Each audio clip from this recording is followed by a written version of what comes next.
পক্ষে আপনি নিজেকে প্রশ্ন করেন, আপনার ভিতর ঈমান আছে কিনা? আমার দোস্ত বুজুর্গ, আপনার ভিতর যদি ঈমান থাকে, আমার ভিতর যদি ঈমান থাকে, তাহলে আপনার আমার দ্বারা মিথ্যা কথা বলা সম্ভব না। মিথ্যা কথা বলা সম্ভব না। আপনার আমার ভিতর যদি ঈমান থাকে, তাহলে দুনিয়ার ফিতনা, ফাসাদ, ঝগড়া, জাতি, লুট, চুরি ইত্যাদি করা সম্ভব না। আপনার আমার দ্বারা অন্য মুসলমানকে কষ্ট দেওয়া সম্ভব না। আপনার আমার দ্বারা একে অপরের সাথে খারাপ ব্যবহার করা সম্ভব না।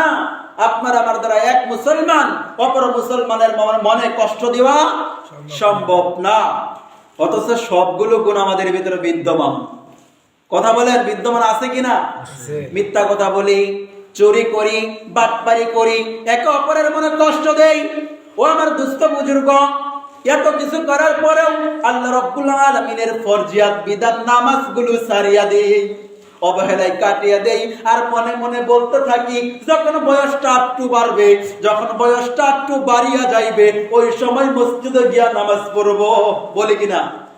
ও আমার দুস্থ বুজুর্গ, আমার আল্লাহ রাব্বুল আলামিন আলিমুল গায়ব, একমাত্র অদৃশ্যের খবর জানেন কে? আল্লাহ। আমার আল্লাহ। একমাত্র গায়বের খবর জানেন কে? আল্লাহ। আমার আল্লাহ।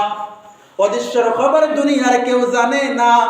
এমনকি আমার আপনার নবী, দুনিয়ার সব থেকে শ্রেষ্ঠ পয়গম্বর, দুনিয়ার সব থেকে শ্রেষ্ঠ নবী, দুনিয়ার সব থেকে শ্রেষ্ঠ মানুষ আমাদের নবী হযরত মুহাম্মদ মুস্তাফা সাল্লাল্লাহু আলাইহি ওয়াসাল্লাম পর্যন্ত গায়ব জানেন না। কথা বলেন ঠিক কিনা?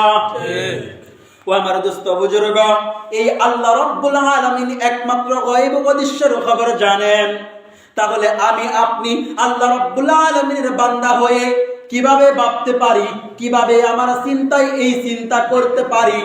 যখন মুরব্বি হব, যখন বৃদ্ধ হয়ে যাব, ওই সময় মসজিদ